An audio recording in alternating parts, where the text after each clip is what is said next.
welcome back. Today we're gonna discuss the chapter number 8 about bones from the book Junqueira Basic Histology. Today we're gonna discuss about the connective tissue, which is bone, and we will discuss what type of cell and extracellular matrix we have in the bones. So, as the main constituent of the adult skeleton, bones tissue provides support for the body, protect vital organs such as those in the cranial and thoracic cavity, and encloses internal medullary cavities containing bone marrow where blood cells are formed. Bones or osseous tissues also serve as a reservoir of calcium, phosphate, and other ions that can be released and stored in controlled fashion to maintain constant concentration in the body fluids.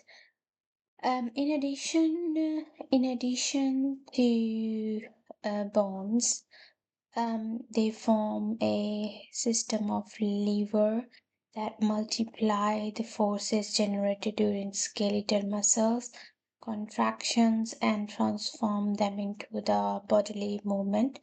This mineralization tissues therefore confers the mechanical and the metabolic functions of the skeleton. So next, bone is a specialized connective tissue composed of calcified extracellular materials, the bone matrix, and the following three major types of cells. Those cells are osteocytes, osteoblasts, and osteoclasts.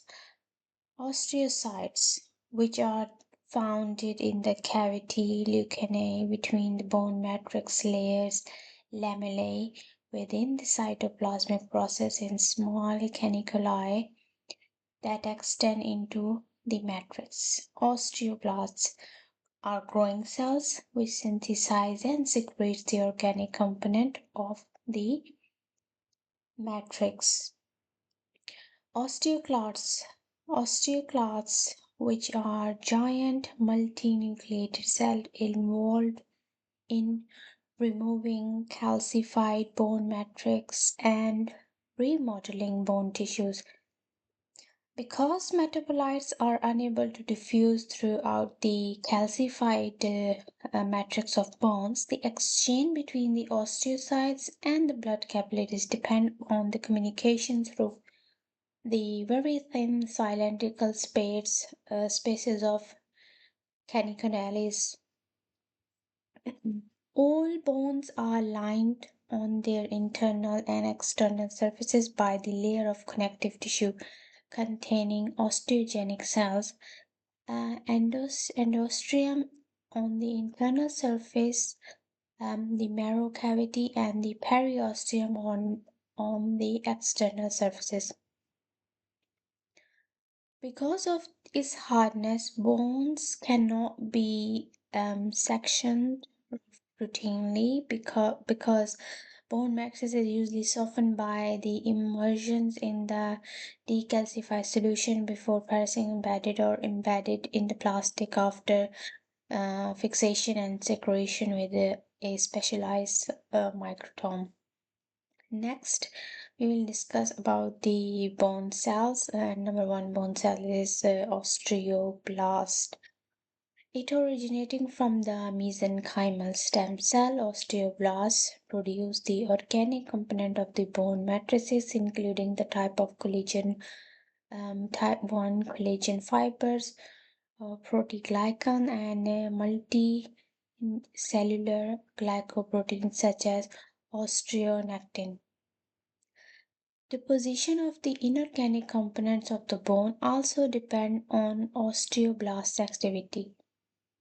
Active osteoblasts are located exclusively at the surface of the bone matrix to which they are bounded by integrins, typically forming a single layer of cuboidal cells joined by adherent and gap junctions. When their synthetic activity is completed, some osteoblasts differentiate as osteocytes entrapped in matrix bounded lacunae. Some flatten and cover the matrix's surface on the bone lining cell, and the majority undergo apoptosis. During the process of matrix synthesis and calcification, osteoblasts are polarized cell with ultra-structure features denoting active protein synthesis and secretion. Matrix components are secreted at the cell surface in contact with exiting bone matrices, producing a cell of unique collagen-rich material. As you can see, this is the structure of the bone. They cut it and make this part bigger, and you can see what is in that part. This part is the outer part is called periosteum, which has fibrous layer and cellular layer. Then we have perforating fibers in it. Then we have external some circumferential lamellae. And then we have osteon, and then in the osteons we have a central canal, and if we make that bigger, we have on the side we have collagen fiber orientation, and we have concentric lamellae. Then if we make that little bit big, we can see we have what we have veins, nerves, and arteries. We have cannuli, we have central canal, and if we make that cell bigger, we can see we can find a lacunae, the osteocytes, and cani can canaculi. In here, you can see if we take the structure from the inside, like inner circumferential lamellae, we can see tubercle of calliculus bone. If we make that one tubercle big, we can see spaces for the bone marrow, tuberculi, caniculi opening at the surfaces. And if we make that cross section big, we can see endosteum, osteoblast, lamellae, osteocytes, lacunae, and osteoblasts lining along the tubercle of the new bone, and the caliculi opening at the surfaces.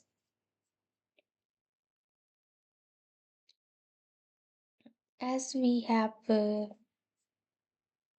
studied here, that matrix components are secreted at the cell surface. It contact with existing bone matrices, producing a layer of unique collagen-rich material, which is called osteoids between the osteoblast layer and the pre-existing bone surfaces.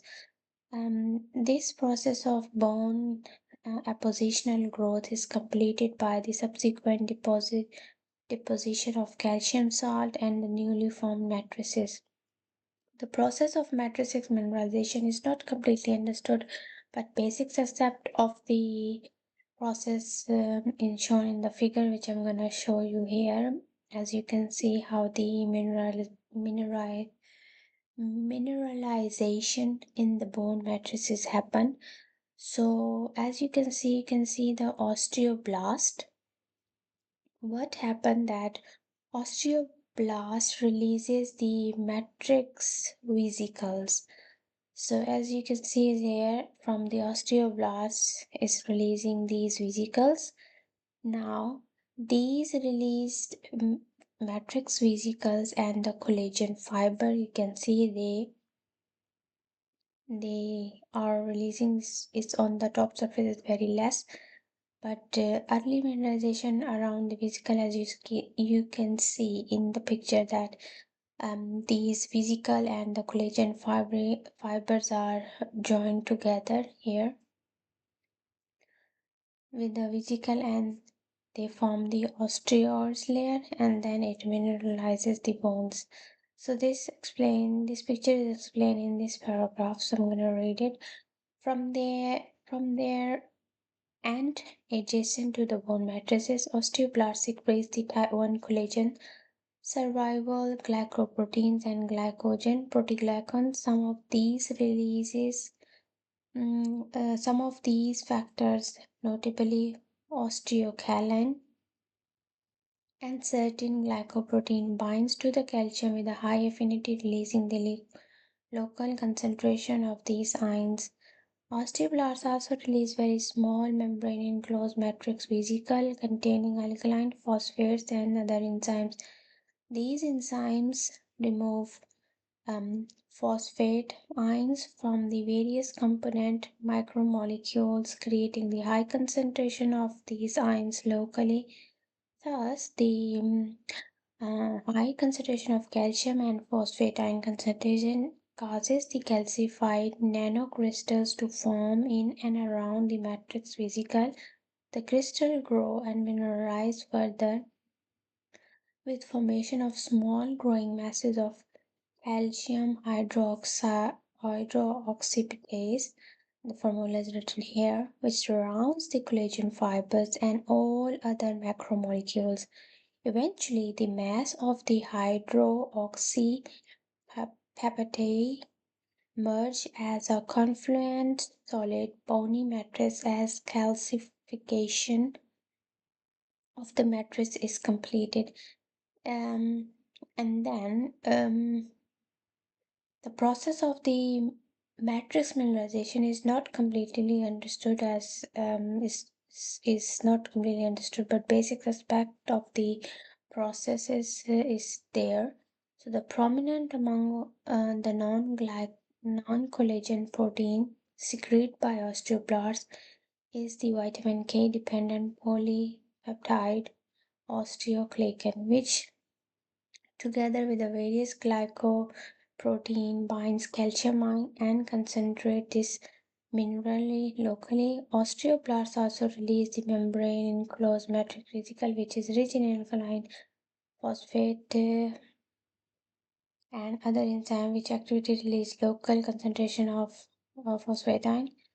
In the microenvironment with high concentration of both of these ion matrices, vesicles serve as follici from the formation of hydroxyapatite crystal. The first physical step of calcification, as I have explained in this diagram, is the same written in this paragraph. Next cell is osteocytes. So, osteoblasts become surrounded by the material they secrete and then differentiate as osteocytes, enclosed singly with the lacunae spaced throughout the mineralized matrix. During the transition from the osteoblast to osteocytes, the cell extend many long dendritic process which also becomes surrounded by the calcifying matrices. The process thus come to occupy the many caniculi. I can show you this how they basically some of the pictures as you can see how these dendrites making caniculies. There's one more picture I can show you. You can see is here how these osteocytes dendrites making the caniculi.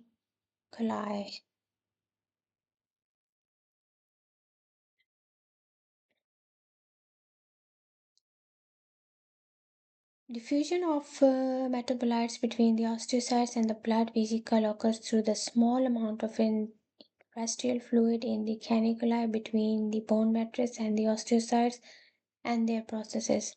Osteocyte also communicate with another and ultimate with nearby osteoblasts and bone lining via the gap junction at the end of their processes. These connections between osteocytes processes is nearly all other bone cells in the extensive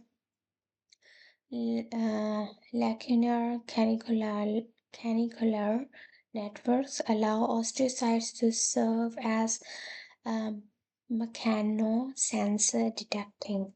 The mechanical load on the bone, as well as stress or fatigue, induced micro damage and to trigger the remedial activity in osteoblasts and osteoclasts. Normally, the most abundant cell in the bone, osteocyte, exhibit significantly less RER, rough endoplasmic reticulum, smaller Golgi complexes, and more condensed nuclear chromatin than osteoblast. Osteocytes maintain the calcified matrix, and their death is followed by rapid matrix reabsorption.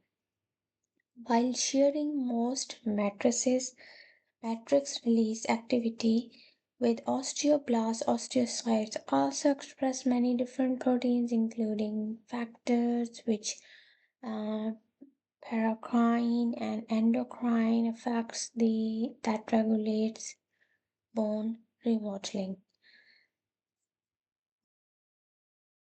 Next, we have osteoclasts.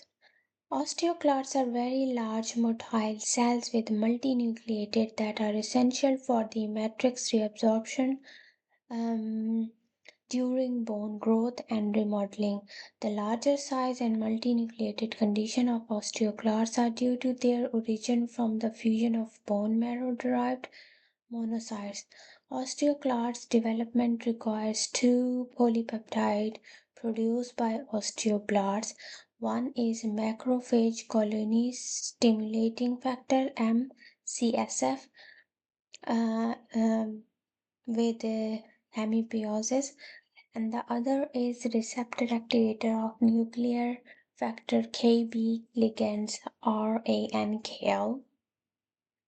In the area of bone undergoing reabsorption, osteoclasts on the bone surface line with the enzymatically itched depressions or cavities in the matrix known as resorption lacunae or house-shaped lacunae. In an active osteoclast, the member domain contact the bone forms a circular sealing zone that binds two cells tightly to the bone matrix and surrounds an area with many surface projections called ruffled border. This circumferential sealing zone allows the formation of specialized microenvironment between the osteoclasts and the matrix in which bone reabsorption occurs. In these subcellular pockets, the osteoclasts pump protons to acidified and promote the solution of adjacent hydropeptidase and releases the matrix metaproteinases and other hydrolytic enzymes from the lysosomes release secretory vesicles for the localization of the matrix protein. Osteoclast activity is controlled by the local signaling factors from the other bone cells.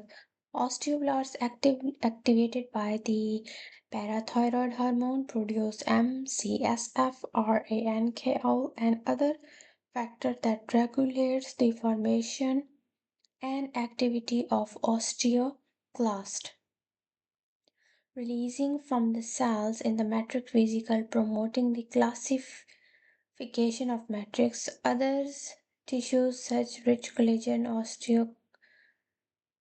osteocalcin, and matrix vesicle therefore do not form normally become classified.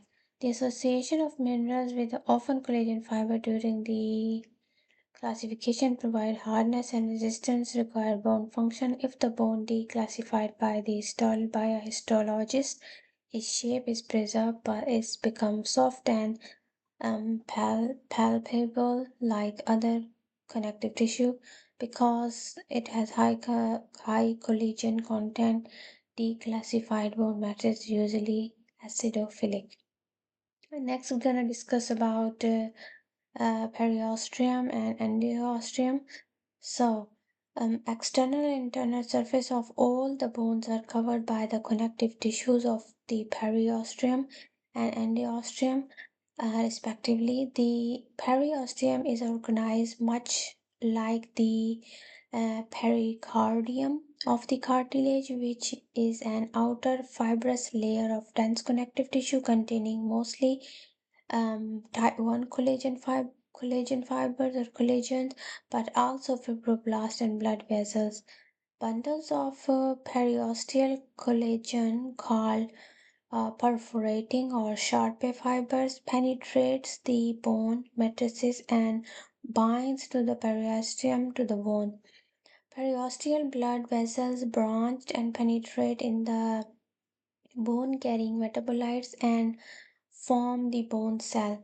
The periosteum inner layer is more cellular and includes osteoblasts, bone lining cell, mesenchymal stem cell referred as osteoprogenitor cell. Within the potential to proliferate extensively and produce many new osteoblasts, osteoprogenitor cell play important prominent role in bone growth and repair. Internally, the very thin endosteum covered small tuberculi of the bone matrices that projects into the bone cavity. The endosteum also contain osteoprogenitor cell, osteoblasts, and bone lining cell, but within the spare, delicate matrices of collagen fiber. So if I show you the bone and then you can, I don't have a picture over here, maybe, yeah.